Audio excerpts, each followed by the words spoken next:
Hello hello hello and welcome to a new lecture of Class Vista, जहाँ पे हम कर रहे हैं क्लास 12 केमिस्ट्री की तैयारी। और जो हम चैप्टर अभी टैकल कर रहे हैं वो है इलेक्ट्रोकेमिस्ट्री, और इलेक्ट्रोकेमिस्ट्री का आज है लेक्चर नंबर 2। ठीक है, तो मैं बिना किसी देरी के ये लेक्चर शुरू करने वाला हूँ। लेकिन शुरू करने से पहले एक ही बात बताऊंगा कि अगर तुम लोगों ने लेक्चर नंबर 1 नहीं देखा है तो मैं ये दरखास्त करता हूँ कि तुम लोग पहले लेक्चर नंबर 1 देख लो पहले, ठीक है? क्योंकि लेक्चर नंबर 1 में हम लोगों ने सिर्फ कुछ बेसिक चीजों के बारे में बताया था, और मैंने ये बताया था कि ये लेक्चर हम लोग टैकल कैसे करने वाले हैं। तो एक बात तो ये पहले समझ लो कि अगर तुम लोगों ने स्कूल से या फिर किसी और टीचर से ये वाला चैप्टर तुम लोग पढ़ रहे हो या पढ़ा है, अभी सिर्फ रिवीजन के लिए देख रहे हो, ऐसा कुछ है, तो तुम्हें थोड़ा सा अटपटा लगेगा, क्योंकि मेरा जो क्रोनोलॉजिकल ऑर्डर है वो थोड़ा सा अलग है। ठीक है, जैसा स्कूल में या टीचर वो लोग पढ़ाते हैं, मेरा वाला थोड़ा सा अलग है। सो इसीलिए मैंने उस लेक्चर में सब कुछ तुम लोगों को एक्सप्लेन करके बताया था। तो मैं आशा करता हूँ तुम लोग वो लेक्चर देख के आए हो। और अगर नहीं देखा है तो प्लीज इस वीडियो को पॉज करो, वो वाला लेक्चर पहले कंप्लीट करो, फिर हम लोग ये वाला लेक्चर तुम लोग शुरू करो, ठीक है? और जिन लोगों ने देख लिया है, चलो बिना किसी देरी के शुरू करते हैं। जो पहला टॉपिक है आज के लेक्चर का, मतलब जो पहला हम लोग टॉपिक सीखेंगे वो है वेरिएशन विद कंसंट्रेशन ऑफ। यहाँ पे मैंने नहीं लिखा है, लेकिन ऑफ यही जो हम लोग दो चीज अभी अभी हम लोगों ने बताया, मोलर कंडक्टिविटी एंड कंडक्टिविटी के बारे में। ठीक है, जो कंडक्टिविटी एंड मोलर कंडक्टिविटी है वो कॉन्सेंट्रेशन के साथ साथ कैसे चेंज होता है, कैसे वेरी होता है, वो हम लोग देखेंगे। जो पहला पॉइंट है ये क्या बोल रहा है कि जो स्पेसिफिक कंडक्टेंस है जिसको हम लोग कंडक्टिविटी बोल रहे हैं, ये ऑलवेज डिक्रीज होता है with decrease in concentration for both weak and strong electrolyte. Decrease in concentration का मतलब है डाइल्यूट होना। किसी चीज का अगर हम लोग डाइल्यूट करते हैं, मतलब ज्यादा सॉल्वेंट डालते हैं, मान लो कि अगर यहाँ पे सॉल्वेंट हम लोग पानी के बारे में बात करें, अगर ज्यादा पानी तुम लोग उसमें डालते रहोगे तो क्या हो जाएगा, उसका कंडक्टिविटी भी स्लोली स्लोली डिक्रीज होता जाएगा। ठीक है, जितना कम पानी में इलेक्ट्रोलाइट को डिसॉल्व कर पाओगे तो उसका कंडक्टिविटी ज्यादा होगा। ज्यादा कॉन्सेंट्रेशन ऑफ इलेक्ट्रोलाइट मतलब ज्यादा conductivity, low concentration of electrolyte मतलब लो कंडक्टिविटी। ठीक है, ये तो सीधा सा जनरल रूल हो गया कंडक्टिविटी के लिए। लेकिन जो स्पेसिफिक मोलर कंडक्टिविटी है वो थोड़ा सा अलग है। थोड़ा सा अलग कैसे है, देखो क्या बोला है, ये स्ट्रॉन्ग एंड वीक इलेक्ट्रोलाइट्स के मामले में दो अलग अलग चीजें हैं। स्ट्रॉन्ग इलेक्ट्रोलाइट्स के मामले में ये बोल दिया है कि जो मोलर कंडक्टिविटी है वो increases slowly with dilution and it reaches a certain limiting value when concentration approaches zero. मतलब क्या बोला है, मतलब क्या बोला है समझो। अगर मैं तुम लोगों को एक ग्राफ से ड्रॉ करके समझाऊं कि मान लो कि कंसंट्रेशन जो है मेरा वो हॉरिजॉन्टली कम हो रहा है। ठीक है, कम हो रहा है मतलब यहाँ से ये डाइल्यूट हो रहा है, डाइल्यूशन कर रहा हूं मैं। डाइल्यूशन यहाँ पे बहुत कम था, इस ओरिजिन में बहुत कम था, इधर जितना जा रहा है उतना ज्यादा डाइल्यूट हो रहा है। मतलब कॉन्सेंट्रेशन इस तरफ तो कम हो रहा है, जितना इधर जाएगा वहां पे कॉन्सेंट्रेशन कम हो रहा है, कॉन्सेंट्रेशन एक्चुअली इधर से बढ़ रहा है। डाइल्यूट उल्टा होता है ना, जितना डाइल्यूट होगा उतना कम कॉन्सेंट्रेट होगा, जितना ज्यादा कॉन्सेंट्रेट उतना उतना कम डाइल्यूट होगा। डाइल्यूशन इधर बढ़ रहा है, और जो मोलर कंडक्टिविटी है वो इस तरफ से बढ़ रहा है। मोलर कंडक्टिविटी को हम लोग लैम्डा एम से डिनोट करते हैं, तो लैम्डा एम इधर बढ़ रहा है। ये कैसा होगा, जो डाइल्यूशन क्योंकि इस तरफ बढ़ रहा है, हम लोगों ने सीखा ही है कि डाइल्यूशन के साथ साथ ये बढ़ता रहता है अनटिल ए फाइनल वैल्यू। मान लो कि ये डाइल्यूशन के साथ साथ ऐसे ऐसे करके करके बढ़ते ही रहेगा until A final value it reaches. एक पॉइंट पे उसका वैल्यू स्टेगनेट कर जाएगा, मतलब कांस्टेंट रहेगा। जिस पॉइंट पे ये वैल्यू कांस्टेंट रहता है उसको हम लोग बोलते हैं इनफाइनाइट डाइल्यूशन। मतलब इतना पानी हो गया है कि इन्फिनिट पानी हम लोग बोल सकते हैं, कि इनफाइनाइट डाइल्यूशन हम लोग बोल सकते हैं इसको। इस पॉइंट को हम लोग बोल सकते हैं इनफाइनाइट डाइल्यूशन। नॉट इस पॉइंट को एग्जैक्टली मैं यहाँ पे थोड़ा गलती कर दिया, ये इस पॉइंट में मतलब स्टेगनेट करता है, लेकिन इस जगह पे इसको हम लोग बोलते हैं इनफाइनाइट डाइल्यूशन है। इस जगह पे हम लोग बोलते हैं कि इनफाइनाइट डाइल्यूशन हो रहा है, कॉन्सेंट्रेशन ऑलमोस्ट जीरो हो गया, इतना कम कॉन्सेंट्रेशन हो गया तो इनफाइनाइट डाइल्यूट हो गया। ठीक है, इस पॉइंट पे उसका एक और वैल्यू रहता है, इसको हम लोगों ने नोट में लिखा है कि the molar conductivity when the concentration approaches zero, मतलब इनफाइनाइट डाइल्यूशन कर दिया है, उसको हम लोग बोलते हैं मोलर, यहाँ पे कॉन्सेंट्रेशन लिख दिया, ये कंडक्टिविटी होगा, molar conductivity at infinite dilution. ठीक है, it is denoted by lambda M not, और कभी कभार लैम्डा नॉट डायरेक्ट दिख सकते हो, और लैम्डा एम इनफाइनाइट सिंबल भी रहता है। ठीक है, don't worry about it, this all are same. इसका मतलब है जो लैम्डा एम होता है नॉर्मली किसी भी कॉन्सेंट्रेशन का, वो लैम्डा एम नॉट कब बनेगा, जब कॉन्सेंट्रेशन ऑलमोस्ट जीरो बन जाएगा या concentration approaches zero. So lambda M in at any concentration will be lambda M not, कब, जब कॉन्सेंट्रेशन जीरो की तरफ अप्रोच करता रहेगा इस जगह पे। सो इस पॉइंट का नाम होगा लैम्डा एम नॉट, ठीक है। This point is known as lambda M not.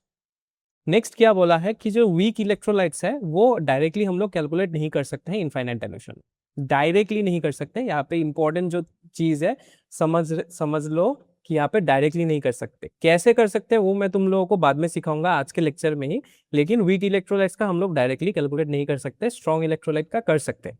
अब ये क्यों होता है, ठीक है, ये क्यों होता है, कैसे होता है, इसका रीजन क्या है, that is beyond the scope of your study. इससे ना क्वेश्चन पूछा जाता है, ना ही बुक में इसका कुछ अच्छे से जवाब दिया हुआ है। सो इसको लेके इतना चिंता करने की जरूरत नहीं है, सिर्फ तुम लोगों को ये फैक्चुअल चीजें याद रखना है।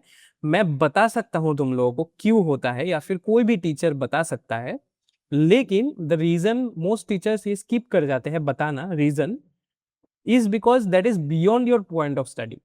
इसको समझाने जाऊंगा तो तुम लोग और भी कंफ्यूज हो जाओगे, क्योंकि ये चैप्टर है तो छोटा नहीं, बड़ा ही चैप्टर है, बहुत सारा टॉपिक्स है, बहुत सारा कुछ याद रखने के मतलब याद रखना चाहिए तुम लोगों को, याद रखना पड़ेगा तुम लोगों को। सो इसलिए डोंट गो बॉदरिंग कि क्यों होता है, ठीक है, उतना नहीं है तुम लोगों का। तो नेक्स्ट हम लोग देखेंगे ओ वेरिएशन विद कॉन्सेंट्रेशन में। और एक चीज तुम लोगों का नोट में लिख देना, ठीक है, नोट में एक चीज याद रखना, इसके बारे में, इस सिंबल के बारे में तुम लोगों को याद है, ये सिंबल क्या था, डिग्री ऑफ डिसोसिएशन का था, याद है कि कितना तक एक इलेक्ट्रोलाइट डिसोसिएट हो रहा है। अगर इलेक्ट्रोलाइट पूरा कंप्लीटली डिसोसिएट हो रहा है तो वो स्ट्रॉन्ग इलेक्ट्रोलाइट बन गया। अभी कंप्लीटली अगर डिसोसिएट नहीं हो रहा है तो वो वीक इलेक्ट्रोलाइट बन गया। क्या किधर तक मतलब डिसोसिएट हो रहा है उसको ही हम लोग डिग्री ऑफ डिसोसिएशन बोलते हैं। अभी ये डिग्री ऑफ डिसोसिएशन का, ये इलेक्ट्रोकेमिस्ट्री के ये जो दो टर्म्स है, स्पेसिफिक मोलर कंडक्टेंस या कंडक्टिविटी, इससे हम लोग निकाल सकते हैं that will be lambda M at any concentration. So C मैं दे देता हूं divided by lambda M naught. This is C, this is naught. C को थोड़ा अच्छे से लिख देता हूं, अरे फिर से खराबी हो गया, सी को अच्छे से लिख दिया, ठीक है। So lambda M to the power C मतलब कॉन्सेंट्रेशन, मतलब at any concentration divided by at zero concentration, या फिर इनफाइनाइट डाइल्यूशन में हम लोग अगर स्पेसिफिक मोलर कंडक्टिविटी निकालेंगे तो हम लोगों को डायरेक्टली मिल जाएगा। एक बॉक्स में रख देता हूं, बॉक्स में ये फॉर्मूला रख दो, क्योंकि ये फॉर्मूला से तुम लोगों का मैथमेटिक्स का मतलब जो न्यूमेरिकल्स पार्ट है उसमें थोड़ा तुम लोगों को हेल्प होगा, मतलब केमिस्ट्री का ही जो न्यूमेरिकल्स पार्ट है, ठीक है। अभी नेक्स्ट टॉपिक में जाएंगे, that is Kohlrausch's law. That is a very important law. इससे मतलब इससे डायरेक्टली नहीं आता, इसके एप्लीकेशन से एक ना एक न्यूमेरिकल्स आने का चांसेस बहुत ज्यादा है, या फिर तुम लोग पकड़ सकते हो कि आएगा ही आएगा। सो खोल-रॉशस लॉ अच्छे से थोड़ा समझने की कोशिश करो। क्या बोला है कि एट इनफाइनाइट डाइल्यूशन, ठीक है, एट इनफाइनाइट डाइल्यूशन जो लिमिटिंग मोलर कंडक्टिविटी होता है वो इलेक्ट्रोलाइट का, किसी भी इलेक्ट्रोलाइट का, that can be expressed as the sum of the limiting ionic molar conductivities of the cation and anion. Cation anion क्या बोला, कुछ समझ में नहीं आया, समझा रहा। बोला इनफाइनाइट डाइल्यूशन में लिमिटिंग मोलर कंडक्टिविटी, मतलब सीधा सीधा बोला है लैम्डा एम नॉट या फिर लैम्डा नॉट का बारे में बोला है। एट ऑफ एनी इलेक्ट्रोलाइट, कोई भी इलेक्ट्रोलाइट पकड़ लो, मैं एक सिंपल सा इलेक्ट्रोलाइट पकड़ता हूं तुम लोगों के लिए, NaCl, ठीक है, NaCl salt is an electrolyte. तो इसका जो limiting molar conductivity at infinite dilution मतलब लैम्डा एम नॉट है, इसको हम लोग कैसे लिख सकते हैं, expressed as the sum of limiting ionic molar conductivity. ये लिमिटिंग मोलर कंडक्टिविटी एक इलेक्ट्रोलाइट, पूरा इलेक्ट्रोलाइट का है, इसका अगर आयोनिक आयोनिक जो बनता है डिसोसिएट होने के बाद, उसका अगर हम लोग लिमिटिंग मोलर कंडक्टिविटी निकाल सकते हैं, तब हम लोग उसको सम के तौर पे लिख सकते हैं। मतलब NaCl जब टूटता है, डिसोसिएट होता है, तब क्या दो आयन्स बनता है, एक बनता है Na पॉजिटिव, एक बनता है Cl नेगेटिव। इसका आयोनिक लिमिटिंग मोलर कंडक्टिविटी मतलब lambda naught of Na positive plus lambda naught of Cl negative.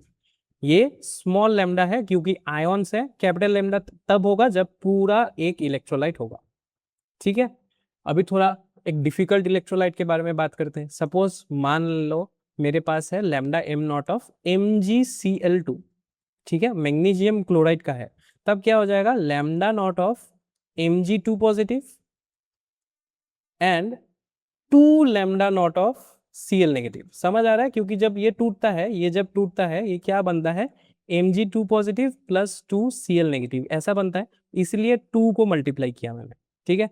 Similarly अगर मैं थोड़ा और भी कॉम्प्लेक्स ले लेता हूँ, एक lambda M naught of Al2SO4 3 times, ठीक है। इसका अगर हम लोग देखेंगे तो ये कैसे टूटता है, ये A2Al में टूटता है एंड 3SO4 में टूटता है। सो 2 lambda naught of Al3 positive plus 3 lambda naught of SO4 die negative. समझ में आ रहा है? ऐसे करके जिस आयंस में ये टूटता है उसका लैम्डा नॉट वैल्यू को हम लोग सम के तौर पे एक्सप्रेस कर सकते हैं, इसी बारे में बोला है। सिंपल सा चीज है, सिंपल से ही याद रखो, एनायन कैटायन से उसको हम लोग एक्सप्रेस कर सकते हैं। ये है हम लोग का कोलरॉस लॉ। लेकिन इसका जो एप्लीकेशन है वो हम लोगों के लिए बहुत इंपॉर्टेंट है, उससे क्वेश्चन आने का चांसेस है। तो अभी हम लोग एप्लीकेशन देखेंगे। सो जो पहला एप्लीकेशन है कोलरॉस लॉ का, वो है कैलकुलेशन ऑफ डिसोसिएशन कांस्टेंट, ठीक है। डिसोसिएशन कांस्टेंट किसका, वीक इलेक्ट्रोलाइट्स का डिसोसिएशन कांस्टेंट। स्ट्रॉन्ग इलेक्ट्रोलाइट्स का जो डिसोसिएशन कांस्टेंट हम लोगों को पता है, इजीली निकाल सकते हैं, 1 ही होगा। लेकिन जो डिसोसिएशन कांस्टेंट है वीक इलेक्ट्रोलाइट्स का, वो कैसे निकालते हैं, सिंपल सा बात है। सिंपल सा बात को सिंपल से समझेंगे, लेकिन जो प्रोसेस है वो थोड़ा लेंदी है, लेकिन तुम लोगों को सिर्फ छोटा सा ही चीज याद रखना है। मान लो कोई भी अगर मैं वीक इलेक्ट्रोलाइट कंसीडर करूं, ठीक है, उससे ही मैं तुम लोगों को समझाता हूं। सपोज मान ले कोई भी वीक इलेक्ट्रोलाइट मतलब एसिटिक एसिड, ठीक है, कॉमन है, CH3COOH हम लोग मान लेते हैं। ये जब डिसोसिएट होता है तब क्या बनता है, CH3COO negative and H positive बनता है। सिंपल सा चीज है। अभी मान लो अभी ये रिएक्शन शुरू नहीं हुआ, मतलब एट टाइम 0, तब क्या हो जाएगा, CH3COOH का कॉन्सेंट्रेशन कितना रहेगा, जितना उसका ओरिजिनल कॉन्सेंट्रेशन होना चाहिए, मतलब C, मान ले वो C है। कितना CH3COO नेगेटिव बनेगा, अभी तो स्टार्ट भी नहीं हुआ, डिसोसिएशन स्टार्ट ही नहीं हुआ, तो कुछ भी नहीं बनेगा, 0 एंड 0। अभी मान लो कि इक्विलिब्रियम पहुंच गया है, एट इक्विलिब्रियम क्या हो जाएगा, कितना CH3COO नेगेटिव बन जाएगा, C टाइम्स ऑफ अल्फा, मतलब अल्फा मतलब डिग्री ऑफ डिसोसिएशन, जितना डिग्री ऑफ डिसोसिएशन है उतना ही कॉन्सेंट्रेशन के साथ मल्टीप्लाई करोगे तो इक्विलिब्रियम में उसका कॉन्सेंट्रेशन मिल जाएगा। जितना ये प्रोड्यूस होगा उतना ही ये प्रोड्यूस हो रहा है, तो ये भी C अल्फा हो जाएगा, ठीक है। Alpha times of concentration, alpha मतलब degree of dissociation times of concentration. तो इसका ओरिजिनली C था, अगर ये दोनों C अल्फा बना रहा है, तो इसमें कितना माइनस होगा, यहां से भी C अल्फा माइनस होगा। सो सिंपली क्या, अगर मैं C कॉमन ले देता हूं तो 1 माइनस अल्फा C अल्फा बन गया। अभी इक्विलिब्रियम में है तो हम लोग डिसोसिएशन कांस्टेंट कैलकुलेट कर सकते हैं। तो डिसोसिएशन कांस्टेंट या फिर इक्विलिब्रियम कांस्टेंट जो भी बोलो, के ही बोल लो, वो क्या हो जाएगा, प्रोडक्ट का कॉन्सेंट्रेशन डिवाइडेड बाई रिएक्टेंट का कॉन्सेंट्रेशन। तो प्रोडक्ट का कॉन्सेंट्रेशन मतलब CH3COO नेगेटिव का कॉन्सेंट्रेशन, H पॉजिटिव का concentration divided bye reactant, reactant तो एक ही है, तो CH3COOH का कॉन्सेंट्रेशन। अभी इसको अगर मैं लिखूं तो K इज इक्वल टू क्या हो जाएगा, CH3COO नेगेटिव का कॉन्सेंट्रेशन कितना है, C अल्फा, H पॉजिटिव का भी C अल्फा, इसका C ब्रैकेट में 1 माइनस अल्फा, तो इसको ही हम लोग पुट कर देंगे, यहाँ पे C अल्फा, यहाँ पे C alpha divided by C 1 minus alpha. एक C से एक C कैंसिल आउट हो गया, ऊपर में हो गया C अल्फा स्क्वायर, नीचे में हो गया 1 माइनस अल्फा। ये हो गया डिसोसिएशन कांस्टेंट K का वैल्यू। इसको हम लोगों को बॉक्स में डालना है, ये हम लोगों का इंपॉर्टेंट फॉर्मूला जो हम लोगों को जानना है, जहां पे where you have to remember, where C मतलब यहाँ पे मैं कॉन्सेंट्रेशन के बारे में बात कर रहा हूँ और अल्फा मतलब degree of dissociation, degree of dissociation, ठीक है। इसका और एक फॉर्मूला भी है, अगर तुम लोग लिखना चाहते हो तो लिख सकते हो, लेकिन इससे न्यूमेरिकल्स उतना आता नहीं है, ठीक है। और you can already also write another formula, K is equal to C lambda square divided by lambda naught minus lambda at any concentration. यहाँ पे लैम्डा स्क्वायर मतलब एट एनी कॉन्सेंट्रेशन है, यहाँ पे भी लैम्डा मतलब एट एनी कॉन्सेंट्रेशन, लैम्डा मतलब any concentration में, एंड लैम्डा नॉट का मतलब तो तुम लोगों को पता है, एट इनफाइनाइट डाइल्यूशन, ठीक है। ये फॉर्मूला भी तुम लोग लिख सकते हो, अगर कोई मतलब आ गया न्यूमेरिकल्स थोड़ा टफ तो इससे भी बना के दे सकता है। मतलब सिंपली यहाँ पे मैंने अल्फा स्क्वायर का मतलब अल्फा का वैल्यू पुट किया। अल्फा का वैल्यू तुम लोगों को पता था ना, अल्फा का वैल्यू मैंने हम लोगों ने यहाँ पे दिखा था, अल्फा का value lambda M by lambda M naught, उसको मैंने पुट करके उसको थोड़ा सिंप्लीफाई किया है। सिंपल सा चीज है। अभी नेक्स्ट जो होगा, नेक्स्ट जो एप्लीकेशन देखेंगे वो बहुत ही इंपॉर्टेंट है। नेक्स्ट एप्लीकेशन है calculation of molar conductance of molar conductance at infinite dilution for weak electrolytes. मैंने बोला था, मैंने कुछ ही स्लाइड्स पहले एक चीज तुम लोगों को बोला था, याद है कि नहीं तुम लोगों को, कि वीक इलेक्ट्रोलाइट्स में directly molar conductivity at infinite dilution calculate नहीं कर सकते। तब मैंने बोला था ना डायरेक्टली नहीं कर सकते, तो हम लोग खोल-रॉसेस लॉ को अप्लाई करके हम लोग कैलकुलेट कर सकते हैं। कैसे कैलकुलेट कर सकते हैं, देखो क्या बोला है कि for weak electrolytes the molar conductance at infinite dilution can be calculated from strong electrolyte by considering their common ions. कैसे करते हैं समझाता हूँ, ठीक है। इजी है, उतना भी मतलब नाम देख के और डेफिनेशन देख के उतना टेंशन लेने की जरूरत नहीं है। सिंपल सा चीज है। हम लोग कंसीडर कौन सा करेंगे, मान लो कोई भी एक वीक इलेक्ट्रोलाइट, जो अभी हम लोगों ने एग्जांपल दिया वो है CH3COOH। तो मुझे क्या निकालना है, lambda M naught of CH3COOH, इसको मुझे निकालना है। अभी मुझे क्या पता है, खोल-रॉसेस लॉ क्या बोलता है, खोल-रॉसेस लॉ ये बोलता है कि this lambda naught of CH3COOH will B small lambda naught of दो जो आयंस बनेगा, तो यहाँ पे दो आयंस बनेगा, एक तो बनेगा, सॉरी, एक तो बनेगा CH3COO नेगेटिव, एक बनेगा H पॉजिटिव। तो मैं सिर्फ इसके सामने lambda naught, small lambda naught लगा देता हूं। सिंपल सा चीज है, इससे हम लोग कैलकुलेट कर सकते हैं। लेकिन ये वीक इलेक्ट्रोलाइट है तो हम लोग डायरेक्टली तो कैलकुलेट नहीं कर सकते। तो कैसे कैलकुलेट कर सकते हैं, मैं कुछ स्ट्रॉन्ग इलेक्ट्रोलाइट्स ले लेता हूं जिसका मैं कुछ सम एडिशन सब्सट्रैक्शन करके उसको मैं इस फॉर्म में ला सकता हूं।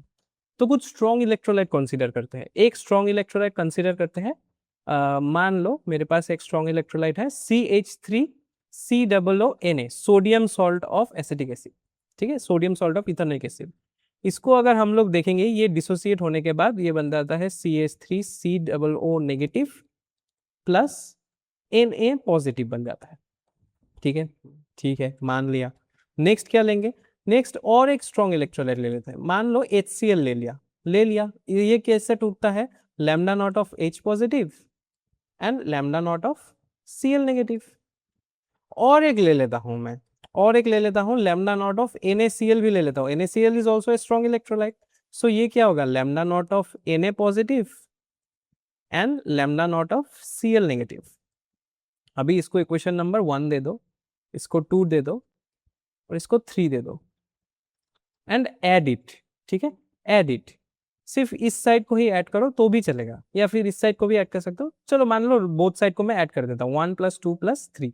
इसको अगर मैं ऐड कर देता हूँ तो ये क्या बनेगा, ये कुछ ऐसा बनेगा कि लैम्डा नॉट ऑफ CH3COONA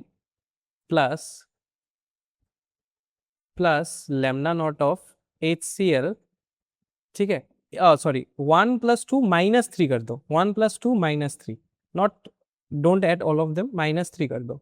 -3 मतलब लैम्डा नॉट ऑफ NaCl।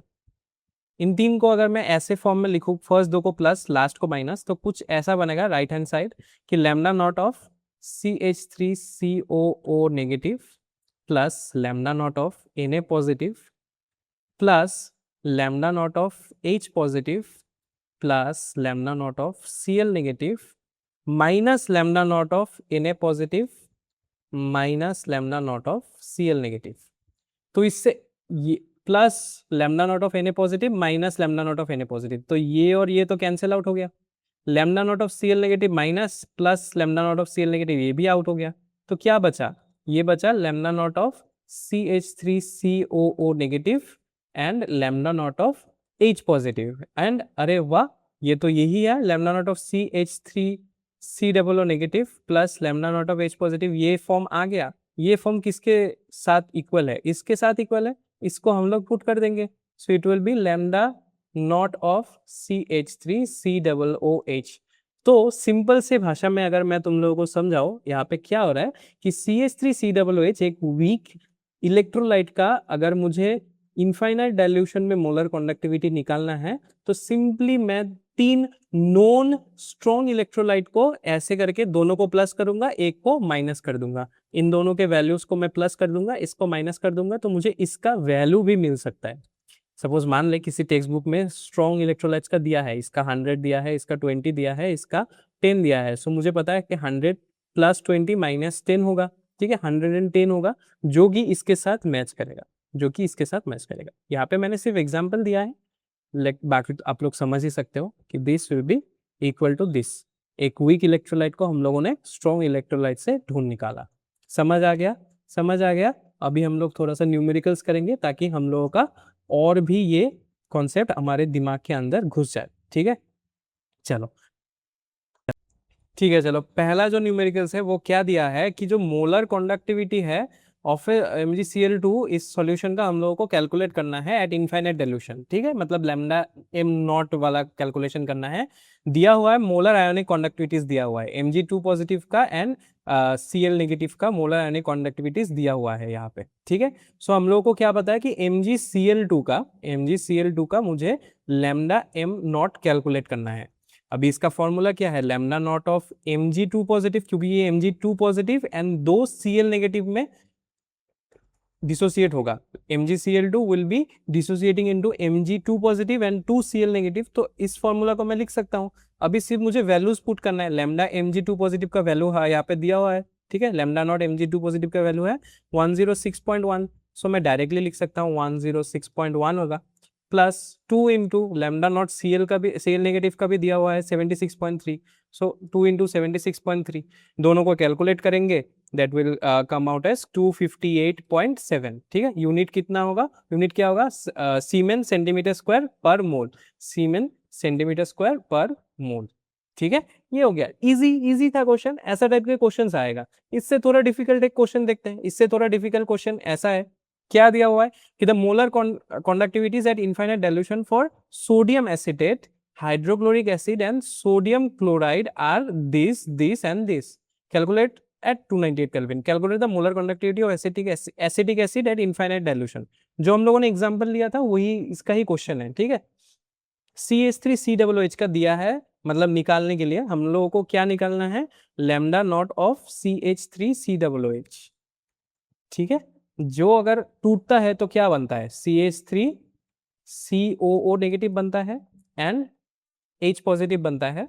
इसको हम लोगों को निकालना है, क्या है, क्या क्या दिया हुआ है। पहले दिया हुआ है सोडियम एसेटेट का मोलर कंडक्टिविटी दिया हुआ है, मतलब लैम्डा नॉट ऑफ CH3COONA दिया हुआ है, ठीक है। सोडियम एसेटेट ये जब टूटता है क्या बनता है, lambda naught of CH3COO negative plus lambda naught of Na positive. इसका वैल्यू कितना दिया हुआ है 31.0, 31 ले लेते हैं 31, ठीक है। नेक्स्ट क्या दिया हुआ है, हाइड्रोक्लोरिक एसिड, मतलब लैम्डा नॉट ऑफ HCl दिया हुआ है। अभी HCl कैसे टूटता है, lambda naught of H positive and lambda naught of Cl negative में टूटता है। इसका वैल्यू कितना दिया हुआ है 425.9। सो 425.9 पकड़ लेता हूँ, इसको मैं इक्वेशन नंबर 1, इसको मैं इक्वेशन नंबर 2 देके रखता हूँ। एंड थर्ड, ओ मैंने यहाँ पे दिया है, no need for giving it again, ठीक है। इस साइड में भी तो हम लोगों ने दिया ही है। सो थर्ड नंबर इक्वेशन किसका बन रहा है, सोडियम क्लोराइड का, मतलब लैम्डा नॉट ऑफ NaCl बन रहा है। NaCl बन रहा है lambda naught of Na positive जब डिसोसिएट होगा and lambda naught of Cl negative. इसका वैल्यू कितना है 126.4। सो 126.4, ठीक है। यूनिट लिख सकते हो यहाँ पे, सीमेन सेंटीमीटर स्क्वायर पर मोल, ठीक है। सेम यूनिट होगा। अभी हम लोगों को पता है ये फॉर्म में लाने के लिए मुझे फर्स्ट दो इक्वेशन को प्लस करना पड़ेगा। I have to plus this and then I have to minus this, ठीक है। सो वही करेंगे हम लोग, 1 + 2 - 3 कर देंगे। 1 + 2 - 3 करेंगे तो क्या आ जाएगा, सपोज मैं यहां से लिख रहा हूं, यहां से यहां तक उसका वैल्यू तक लिख रहा हूं, तो क्या आ जाएगा, lambda naught of CH3COO negative, equation number 1 का पहले लिख रहा हूँ, lambda naught of Na positive plus lambda naught of H positive plus lambda naught of Cl negative minus lambda naught of Na positive minus lambda naught of Cl negative.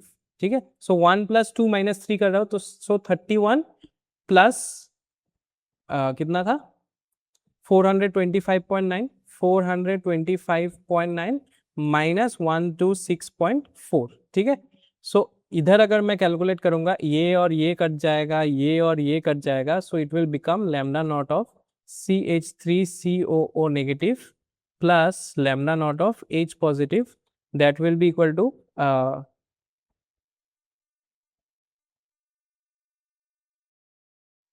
31 plus 425.9 minus 126.4।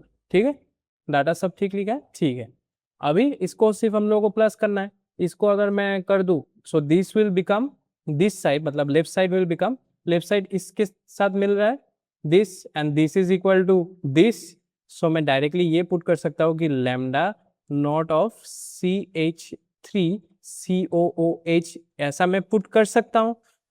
इसको अगर तुम लोग calculate करोगे तो कितना आ जाएगा, तुम्हारा आ गया 425 एंड ये 31 हो गया तुम्हारा 456.9 माइनस 126.4, सो तुम्हारा आ गया 330.5 यूनिट होगा सीमेन सेंटीमीटर स्क्वायर पर मोल। ऐसे करते हैं। ठीक है, सिर्फ हम लोगों को ढूंढना है कि जो 3 या 4 या 5 जितना भी वैल्यूज दिया रहेगा उसका इसको हम लोग कैसे प्लस माइनस करके जो हम लोगों का ओरिजिनल जो हम लोगों को चाहिए उसको कैसे तब्दील किया जाए, उसको कैसे ट्रांसफॉर्म किया जाए। जैसे ही एक बार तुम लोग ट्रांसफॉर्मेशन सीख जाओगे, then this type of problems will be very easy. ठीक है, एक और प्रॉब्लम देखते हैं थोड़ा सा और टफ साइड में। क्या दिया हुआ है, molar conductivities at infinite dilution for NaI CH3CO नेगेटिव CH3 COO 2 times at this and this millisiemens metre square per mole. ठीक है, respectively at 298 kelvin. Calculate molar conductivity MgI2। अभी हम लोग को कैलकुलेट करना है lambda m naught of MgI2, जो जब टूटता है तब क्या होता है, तब ये बनता है small lambda naught of Mg2 positive plus 2 lambda naught of I negative, ऐसा कुछ बनता है। एंड हमारे पास कौन सा डेटा दिया हुआ है NaI का, मतलब lambda m naught of NaI ये दिया हुआ है।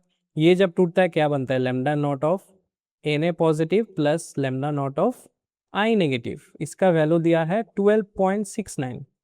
Next lambda m naught of दिया हुआ है CH3COO Na, ये जब टूटता है तो small lambda naught of CH3COO negative plus lambda naught of Na positive बन जाता है, इसका वैल्यू दिया हुआ है 9.10। थर्ड किसका दिया हुआ है CH3COO 2 टाइम्स, मतलब lambda m naught of CH3COO 2 times. ओ यहाँ पे एक Mg होगा, नॉट Mg नहीं रहेगा तो कैसे Mg आएगा, तो यहाँ पे Mg होगा। मैंने क्वेश्चन यहाँ पे गलती हुआ है, सो it will be CH3COO 2 times of Mg। इसके बारे में पूछा है, इसके बारे में दिया हुआ है। सो ये जब टूटेगा तब क्या बनेगा, it will become lambda naught of CH3COO negative, ये भी 2 times and lambda naught of Mg2 positive, इसका वैल्यू दिया हुआ है 18.78। समझ आ रहा है, ये जब टूटेगा तो ये 2 होगा, मतलब 2 के साथ लिंक है, इसलिए मैं यहाँ पे 2 लिख रहा हूँ। बाकी Mg जब टूटता है वो Mg2 पॉजिटिव बनता है। अभी मुझे इन सबको प्लस माइनस करके ये फॉर्म में लाना है। तो एक बात तो यहाँ से पक्का हो गया कि क्योंकि मुझे 2I0 चाहिए, मतलब मुझे इस मतलब 2 ऑफ I0 नहीं, 2 लैम्डा नॉट ऑफ I चाहिए, तो मुझे ये lambda naught of I negative को मुझे डबल करना पड़ेगा, मतलब इस इक्वेशन को तो मुझे 2 टाइम्स करना पड़ेगा। अब अगर ये इक्वेशन 2 टाइम्स बन जाता है तो यहाँ पे 2 टाइम्स ऑफ Na बन जाता है, तो इस 2 टाइम्स ऑफ Na को हटाने के लिए यहाँ पे भी मुझे 2 टाइम्स ऑफ Na चाहिए, तो इसको भी मुझे 2 टाइम्स से मल्टीप्लाई करना पड़ेगा। इसको अगर मैं 2 टाइम से मल्टीप्लाई करूँ तो मुझे इसको भी हटाने के लिए, इसको हटाने के लिए मुझे नहीं चाहिए वैसे, हाँ इसको हटाने के लिए मुझे नहीं चाहिए, डायरेक्ट हम लोग कर सकते हैं। तो क्या हो जाएगा, this will B 2 times, this will B 2 times, and plus minus कैसे होगा, सिंपल सा बात है, इसको अगर मुझे चाहिए एंड इसको मुझे नहीं चाहिए तो इसके साथ मुझे पहले इन दोनों को प्लस करना पड़े, इसके minus this and this, so it will be, देखो मुझे Mg2 पॉजिटिव चाहिए तो इसको तो मैं नेगेटिव में नहीं ला सकता, सो दिस विल बी पॉजिटिव। मुझे ये भी, ये जो आई नेगेटिव है इसको भी मुझे पॉजिटिव में लाना है, सिर्फ इसको ही मैं कैंसिल आउट कर सकता हूँ, तो इसको मैं रख देता हूँ, इसको मैं कैसे रख दूंगा, इसको मैं रख देता हूँ, हाँ इसको मैं नेगेटिव में रख देता हूँ, मतलब 2 को नेगेटिव में रख देता हूँ, 1 + 3 - 2 कर देता हूँ, 1 + 3 - 2 कर देता हूँ। क्यों किया पता है ना, तुम लोगों को समझ आ गया ना यहाँ पे मैंने क्यों किया, क्योंकि मुझे ये इसको नेगेटिव में मैं नहीं रख सकता, इसको भी मैं नेगेटिव में नहीं रख सकता, क्योंकि यहाँ पे ये भी पॉजिटिव है, ये भी तो पॉजिटिव ही है, ये 2 पॉजिटिव है, तो इस 2 पॉजिटिव को मैं पॉजिटिव रखता हूँ, बाकी एक को नेगेटिव रखता हूँ, रख के देखते हैं क्या होता है, रख के देखते हैं।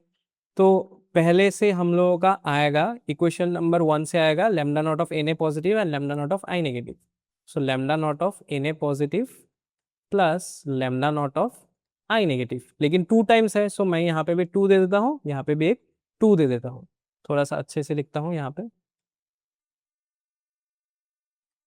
2 टाइम्स ऑफ I नेगेटिव, ठीक है। एंड 3 को मुझे प्लस करना है, 3 के साथ, सॉरी 3 के साथ किसी का मल्टीप्लाई है नहीं है, सो 3 को मैं डायरेक्टली प्लस कर सकता हूँ, simple 2 lambda naught of CH3COO negative, 2 lambda naught of CH3COO negative and 2, sorry सिर्फ lambda naught of Mg2 positive, ठीक है, क्योंकि मल्टीप्लाई नहीं था कुछ भी। देन सेकेंड वाले इक्वेशन को 2 टाइम्स लेके हम लोग नेगेटिव करेंगे, so minus of 2 times of CH3COO negative minus 2 times of lambda naught of Na positive. अभी देखो ये माइनस है तो इससे ये कट सकता है, ये -2 Na पॉजिटिव है, इससे ये कट सकता है, सो ये इक्वेशन क्या बन गया, मैं लेफ्ट हैंड साइड लिखूंगा, सिर्फ मैं इधर दिखा रहा हूँ, ठीक है, कि ये इक्वेशन बन जाता है lambda naught of Mg2 positive and 2 lambda naught of I negative, this is our required equation, यही तो क्या है, लैम्डा नॉट ऑफ Mgi2 बन गया।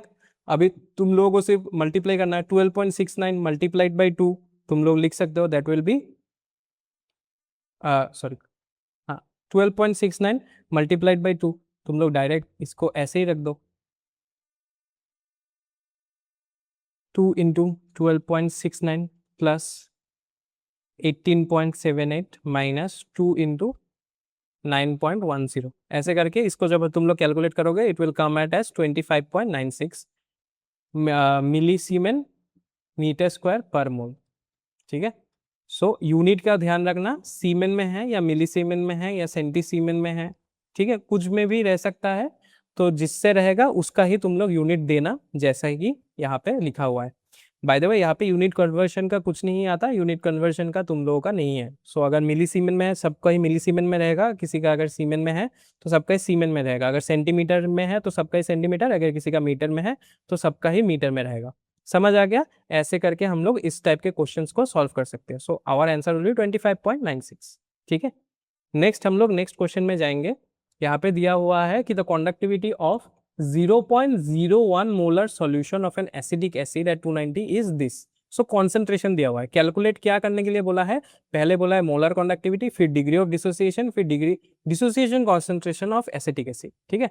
सो पहले का चीज पहले कर लेते हैं, दिया क्या हुआ है हम लोगों के पास, दिया हुआ है, ओ और एक चीज यहाँ पे नहीं लिखा है मैंने क्वेश्चन से, सॉरी एक क्वेश्चन में और एक चीज था कि given that lambda naught of H positive is 349.1 and lambda naught of CH3COO negative is 40.9, ठीक है, ये भी होगा सीमेन सेंटीमीटर स्क्वायर मोल इनवर्स में, ये भी होगा सीमेन सेंटीमीटर स्क्वायर मोल इनवर्स में। This is the full question, मैंने क्वेश्चन आधा यहाँ पे नहीं लिखा था गलती से, कोई बात नहीं, आई अपोलोजाइज फॉर इट, लेकिन सोल्यूशन देखो, सिंपल सा चीज है, एक एक करके जाएंगे। मोलर कंडक्टिविटी पूछा है, मोलर कंडक्टिविटी कैसे कैलकुलेट करते हैं? मोलर कंडक्टिविटी मतलब हम लोगों का लैम्डा एम का वैल्यू पूछा है। लैम्डा एम कैसे कैलकुलेट करते हैं? लैम्डा एम कैलकुलेट करते हैं के मतलब kappa into 1000 divided by concentration, ठीक है। सो यहाँ पे कप्पा का कितना है? कप्पा का वैल्यू है 1.65, यही दिया हुआ है कंडक्टिविटी का वैल्यू। सो 1.65 इंटू 10⁻⁻⁴, यहाँ पे हो गया 1000, ठीक है, डिवाइडेड बाय कॉन्सेंट्रेशन कितना है? 0.01, 0.01 मतलब इससे तो ये कैंसिल आउट हो गया। 1.65 divided by 0.01 is 16.5 siemens centimetre square per मोल।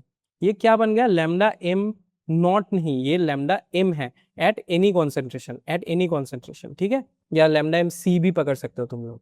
अभी मुझे निकालना है degree of dissociation. Degree of dissociation मतलब अल्फा का वैल्यू निकालना है। अल्फा का वैल्यू क्या था? Lambda M of any concentration divided by lambda M naught. तो ये तो मुझे मिल गया लास्ट, जो यहाँ पे हम लोगों ने निकाला ही है, 16.5 निकाला है, लेकिन इसके बारे में तो हम लोगों को नहीं पता है।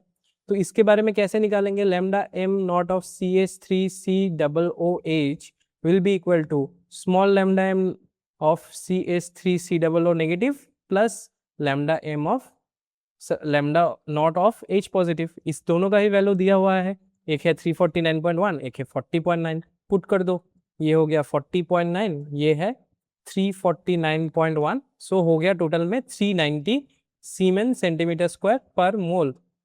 ये आ गया किसका? लैम्डा एम नॉट का वैल्यू। अभी अल्फा का वैल्यू कितना हो जाएगा? 16.5 डिवाइडेड बाई 390। दोनों को अगर डिवाइड करोगे तो अल्फा का वैल्यू आएगा 0.0423, ऐसा कुछ आ सकता है, तुम लोग एक बार चेक करके देख लेना, ठीक है। सो अल्फा का वैल्यू को मुझे मिल गया, तो नंबर 2 भी क्वेश्चन हम लोगों का खत्म। नंबर 3 वाला क्वेश्चन क्या दिया हुआ है? नंबर 3 वाला क्वेश्चन दिया हुआ है कि डिसोसिएशन कांस्टेंट निकालना है। डिसोसिएशन कांस्टेंट का तुम लोगों को फॉर्मूला पता है, K is equal to C alpha square 1 minus alpha. Concentration कितना है? 0.01। अल्फा का वैल्यू कितना निकला? 0.04, 4 ही पकड़ लो, स्क्वायर ले लो, ठीक है। 1 माइनस 0.04, इसको अगर तुम लोग कैलकुलेट करोगे it will come at 1.87 into 10⁻⁵। Calculate करके देख लेना, मैंने यहाँ पे कैलकुलेट करके रखा है, सिर्फ मैं यहाँ पे आंसर तुम लोग को देख रहा हूँ। लेकिन तुम लोग जब करोगे प्लीज कैलकुलेट करके देख लेना, चेक कर लेना कि मेरा आंसर ठीक हुआ है नहीं, ठीक है। ऐसे करके करता है।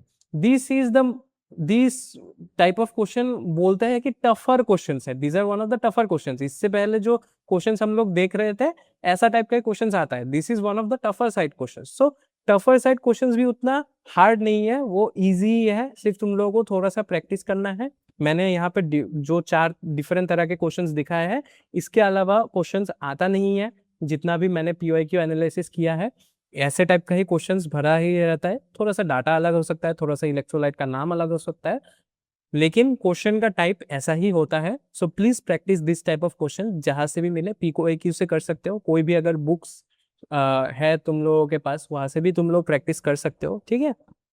So don't worry about it, इससे तुम लोगों का इजी क्वेश्चन ही आता है। Even in competitive exams also इस पोर्शन से इजी क्वेश्चन ही आता है, ठीक है। लेकिन क्या करते हैं वो लोग कॉम्पिटिटिव में थोड़ा सा लोग मतलब 2-3 कॉन्सेप्ट को एक ही जगह पे लगा देते हैं, ठीक है। कोल्ड्रोस लॉ में भी दूसरा कोई कॉन्सेप्ट मिक्स करके दे देता है, इसलिए लगता है डिफिकल्ट है, लेकिन उतना डिफिकल्ट होता नहीं है once you get the hang of it, ठीक है।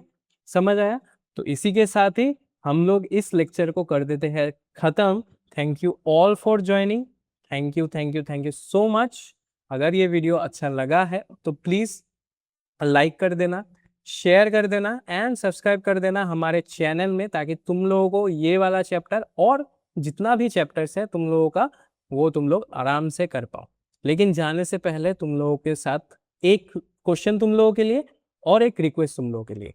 एक क्वेश्चन मतलब अभी जो मैंने बोला था, अभी तुम लोगों के साथ बात करते करते एक चीज मेरे ध्यान में आया कि तुम लोगों को अगर क्वेश्चन प्रैक्टिस के लिए कोई बुक चाहिए, क्या मैं एक सेपरेट वीडियो बना दो कि क्वेश्चन प्रैक्टिस के लिए कोई कौन सा बुक तुम लोगों को लेना चाहिए, ठीक है, सिर्फ क्वेश्चन प्रैक्टिस के लिए, या फिर रेफरेंस के लिए कौन सा बुक्स लेना चाहिए, ठीक है, कौन सा बुक्स लेना चाहिए, ऐसे टाइप का अगर तुम लोगों को वीडियोस चाहिए तो प्लीज़ कमेंट करके मुझे बता देना ताकि मैं बना सकूं। और एक तुम लोगों से रिक्वेस्ट है, जो 2 नंबर है वो है रिक्वेस्ट ये है कि अगर ये लेक्चर अच्छा लगा हो तो भी कमेंट करके बताना, अगर अच्छा नहीं लगा, क्या अच्छा नहीं लगा वो भी कमेंट करके बताना। और अगर कुछ डाउट्स है वो भी कमेंट करके बताना, ठीक है। तुम लोग कमेंट करोगे तो मुझे एटलीस्ट थोड़ा सा मोटिवेशन मिलता है, जैसे कि मैं तुम लोगों को मोटिवेशन देता रहता हूँ, मुझे भी थोड़ा मोटिवेशन चाहिए तुम लोगों से कि मैं ऐसे ऐसे वीडियोस तुम लोगों को तुम लोगों के पास लेके आ सकूं, ठीक है। तो कमेंट कर देना, प्लीज कमेंट कर देना। एंड जो हाइप वाला बटन है, ठीक है, एक स्टार के साथ सिंबल के साथ एक हाइप वाला बटन जो आता है, उसको तुम दबा के इस वीडियो को हाइप भी कर सकते हो, ताकि बहुतों के पास ये वीडियो और दूर दूर स्टूडेंट्स तक पहुंच पाए, ठीक है। So thank you all for joining. Like share subscribe कर देना। नोट्स तुम लोगों को टेलीग्राम चैनल में मिल जाएगा, इसका जो लेक्चर नोट्स है उसको तुम टेलीग्राम चैनल से ज्वाइन कर सकते हो। हैंड रिटन नोट्स भी अगर चाहिए तो मैं टेलीग्राम चैनल में लास्ट में ये चैप्टर खत्म होने के साथ तुम लोगों को दे दूंगा। टेलीग्राम चैनल का लिंक कहाँ पे होगा, वो डिस्क्रिप्शन में होगा। So please check out the Telegram channel, वहां पे ज्वाइन कर लो ताकि तुम लोगों को नोट्स टाइमली मिल जाए, ठीक है। मैं तुम लोगों से अभी के लिए विदा लेता हूं। मैं आशा करता हूं कि जो लेक्चर नंबर 2 है यहाँ तक तुम लोगों ने अच्छे से पढ़ा हो, तुम लोगों को समझ आ गया है। नेक्स्ट हम लोग सेल की तरफ बढ़ेंगे, सेल को समझेंगे, ठीक है। तब तक के लिए, जब तक हम लोग नेक्स्ट लेक्चर तक ना मिले, तब तक के लिए तुम लोग अच्छे से पढ़ाई करते रहो, और मैं मिलता हूं तुम लोगों से नेक्स्ट लेक्चर में जहाँ पे हम लोग सेल के बारे में डिस्कस करेंगे। तब तक के लिए बाय बाय।